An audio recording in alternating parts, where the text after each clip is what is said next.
नमस्कार दोस्तों, मैं वंदना गुप्ता अपने YouTube चैनल वंदना गुप्ता का साहित्यिक परिवार के माध्यम से आपके सम्मुख पुनः उपस्थित हुई हूँ।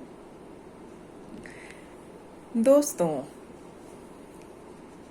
आज मैं आपके सम्मुख एक बार फिर एक नई किताब के साथ आई। प्रेम एक ऐसा विषय है जिसके विषय में जितना कहा जाए उतना कम है। हम आप अब प्रेम के क्षणों को जीना चाहते हैं, उन्हें पीना चाहते हैं, और हम जानते हैं प्रेम की अनुभूतियाँ किसी भी गीत, गज़ल या कविता की मोहताज नहीं होती हैं। प्रेम के महबूब क्षणों में जीने वाले अपनी अनुभूतियों का ताजमहल स्वयं बनाते हैं। छोटी छोटी क्षणिकाएं किसी दिल जले आशिक का पैगाम हो जैसे, किसी नाकाम प्रेमी की हसरतों का इबादत गाह हो जैसे, किसी प्रेमी का प्रेम के सीने पर दर्ज दस्तखत हो जैसे। कुछ इस तरह इस कवि ने कविताओं के माध्यम से प्रेम को दर्ज किया है, और मैं आज उस कवि की कुछ कविताओं से आपको रूबरू कराती हूँ। साथ ही आपको बताना चाहूँगी कि यह कविता संग्रह, जिसका शीर्षक है प्रेम के पोखर, राकेश कुमार द्वारा लिखित कविता संग्रह है, जिसके जो प्रकाशक हैं वो हैं बोधि प्रकाशन।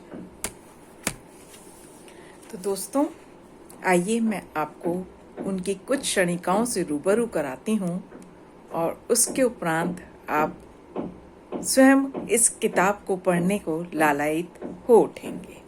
और दोस्तों, सबसे ज़रूरी बात, यदि आपको मेरा ये चैनल पसंद आता है तो कृपया इसे लाइक और सब्सक्राइब करें। तो सबसे पहली छोटी सी क्षणिका, उसे खबर नहीं, मेरी सांसों पर उसकी मिल्कियत है। बड़े खानदान के शौकीन लोग हैं शायद, जायदाद का ज्यादा हिसाब किताब नहीं रखते। पतंगा इतना भी बेवकूफ नहीं था, वो तो दिए की रोशनी ही कयामत की खूबसूरत थी कि शौक से झुलसता चला गया। अगली क्षणिका देखें। मैं तुमसे मोहब्बत करता हूँ, यह बात किसी से कहिएगा नहीं, वरना लोग शायरों को देख बेवजह घूंघट काढ़ने लगेंगे। तुम नजरों के कातिल थे, ये भला कौन मानेगा। अगली क्षणिका। तुम्हारी खामोशी पे गिला नहीं, अफसोस है तो बस इतना सा कि तूने ना भी नहीं कहा। एक और क्षणिका। मनचाही मौत की बड़ी चर्चा थी उन दिनों शहर में।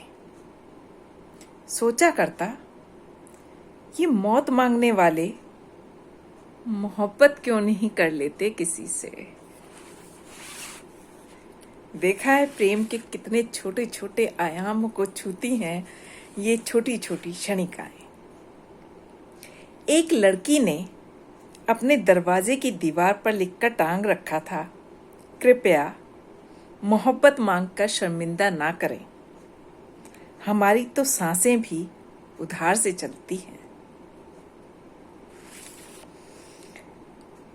उसके माथे का सिंदूर तो केवल भ्रम है, जमाने की नजर में किसी गैर के होने का। उसकी रूह पर तो आज भी उसी की बादशाहत है जिसने उससे मोहब्बत की। अगली क्षणिका, तुम कहो तो एक फरमान सुना दूं, इश्क को सजाए मौत की। कसूर है इस पर अपने सुकून के लिए तुझसे मोहब्बत और बिना इजाजत खुदा से तेरी खैरियत की वकालत करने की। एक प्रेमी प्रेम के कितने आयामों को जीता है, उन्हें महसूस करता है और फिर कलमबद्ध करता है। वो यदि जानने हो तो आप इस किताब को पढ़िए। एक और सुनिए, प्रेम की परिभाषाएं तो इंसान की औकात से गढ़ी जाती हैं साहेब, वरना वही प्रेम कोठियों में फैशन और झोंपड़ियों में बदचलन कहा जाता है। कितनी मारी है, बहुत महीन मार है ये। एक तो और सुनाती हूँ। वो खुद कैद था कहीं मंदिरों में तो कहीं मस्जिदों में, और मैं उससे अपनी रिहाई की रहनुमाई करता रहा। कितनी गहन अभिव्यक्ति है यहाँ। कम शब्दों में बड़ी बात कहने का हुनर हर किसी को नहीं आता, और ये रचनाएं गागर में सागर भर रही हैं। इबादत के लिए किसी ने मंदिर चुना, किसी ने मस्जिद चुनी। मेरी नज़र में उसकी रूह से पाक इबादत गाह कोई था नहीं, मैंने उसे खुदा बना लिया। तो देखिए दोस्तों, मैंने आज आपको इस किताब प्रेम के पोखर से परिचित कराया है। उम्मीद है आपको ये छोटी छोटी क्षणिकाएं पसंद आएंगी, और यदि आपको पसंद आती हैं तो आप इस किताब को बोधि प्रकाशन से मंगवा सकते हैं, पढ़ सकते हैं।